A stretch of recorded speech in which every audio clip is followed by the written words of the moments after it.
You're too obsessed about being in shape. You're too obsessed about going to the gym.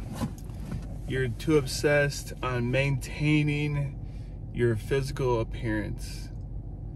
You're too obsessed on eating right and doing the right thing. You're too obsessed on constantly wanting to improve yourself and not going out and just letting loose. You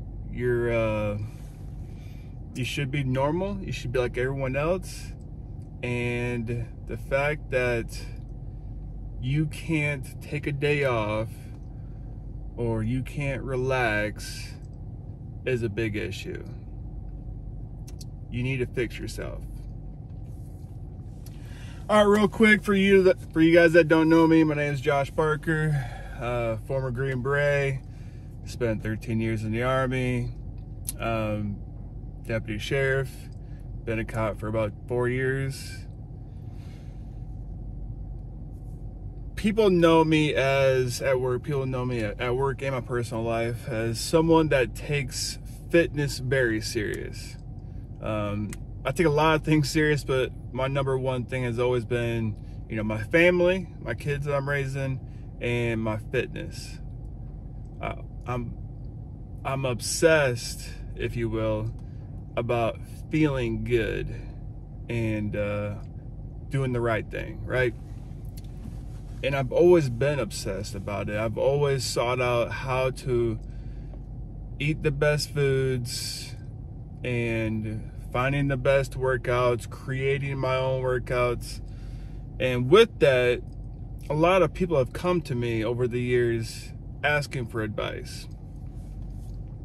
It wasn't too long ago where I had a conversation with a coworker, and she had brought up, we were watching a commercial or something, and she saw someone,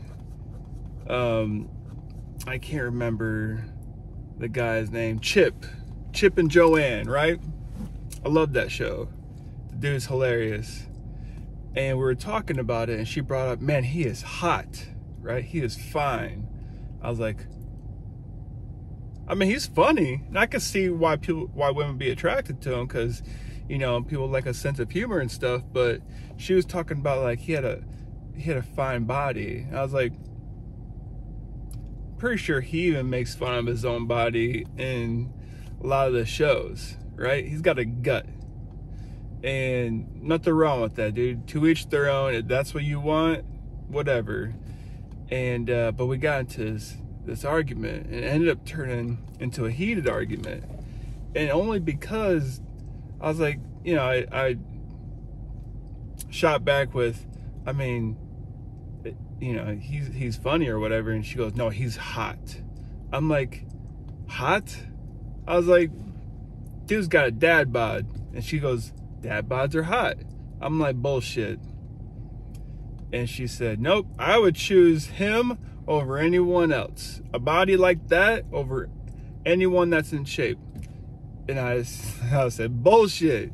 If you were to stand him next to Brad fucking Pitt, who would you pick?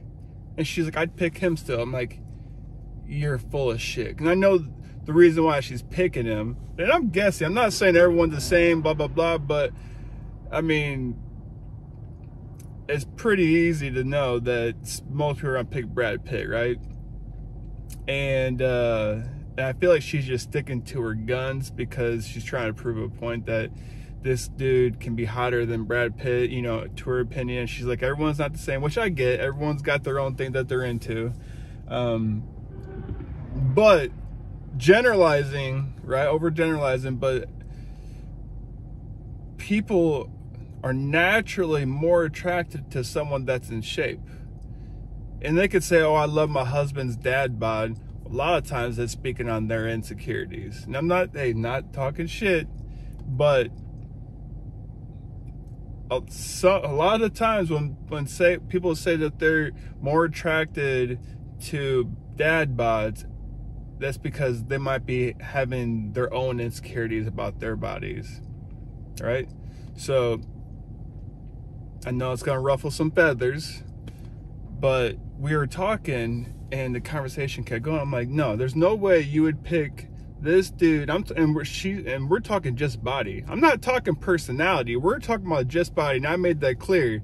If they had no personalities tied to each other, and you stood those bodies next to each other, she would still pick Mr. Chubby Guy, right?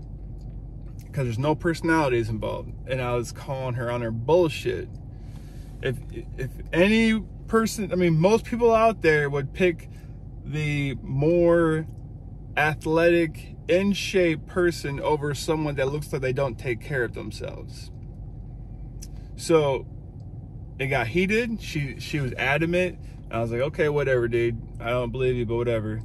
And then she's like, well, you're just obsessed. And I was like, what are you talking about? She goes, you can't even go one day without fasting. And I have, on special occasions, Father's Day, kids made me breakfast, whatever. But I don't eat until 2 o'clock. Everyone in the office knows that. Everyone in the office knows that. Everyone likes to, mess around me. Hey, Josh, want some food? Knowing that I can't eat. But you gotta stick to your disciplines, because the only way to get what you want, the only way to get the physique that you want, to get the health you want, to get, the feeling of feeling amazing, the only way to get what you want is having a discipline and sticking to it all the time. In your head, you gotta think there's nothing that's gonna break this, right? You gotta do this every single day. Now, obviously, you miss days, whatever, not that big of a deal. But you do it 95% of the time, that's where you see the results. So she was getting frustrated because, she's trying to prove a point and it's not getting across with me. And she's like, well, you're just obsessed. You can't miss a day of fasting. You can't miss a day of the gym. You're just obsessed. And for some reason, I took offense to that, right? Like almost like, how's that offensive? I took offense to that. And I was like, what?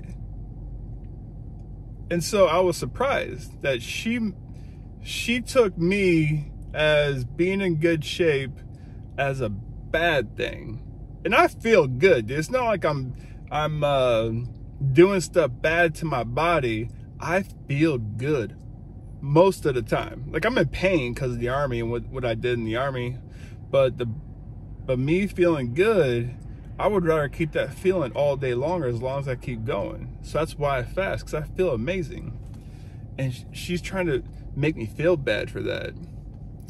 And after the conversation was said and done, it bothered me all day. And then I got to the point, I'm like, why am I letting this bother me? This is a compliment. She gave me a compliment. It wasn't meant as a compliment, but it is a compliment. She said, you're obsessed. And then I started thinking, you have to be obsessed. You have to be obsessed with the things that you want in life to get what you want, right? If you want to have a great physique, you have to be obsessed with it. You have to know what to eat, when to eat, how much to eat. If you want to be in good shape, you got to know what workouts to do, how to do them so you don't get injured. All these, you have to become obsessed with these things that you want. And so I kind of took that on as a pride thing, and I was proud, I should say. I was proud that I am obsessed with the things that are healthy in life. I could be like a lot of dudes out there, a lot of people out there, and have no obsession with being in good shape or being in good health, and resort to drugs and alcohol and everything else, right? But since I'm obsessed, then I'm seeing the good things that I want in my life. And then I started thinking, on the flip side, it's okay to health shame someone, to make someone feel like shit about being in good shape, about eating good, working out and stuff like that. It's okay to shame them in today's society, but it's not okay to shame someone for doing the bad stuff, to shame someone for being completely out of shape. It's okay. It's not okay to shame someone for eating like shit, for drinking, for doing the things that's normal in our society that's not good for you. But the dudes that are doing the right thing, you'll see all over social media, they get all the shame. Now tell me how that makes sense. All right, guys, that's what I got for now. So again, hit me up in the comments if you experience anything like that, any kind of shaming for being in good shape. You know, my email's at the bottom. Still trying to get back to people with those. Getting a lot of emails, a lot of requests for videos. Gonna start something up new here in a couple days or so, so look out for that. Peace.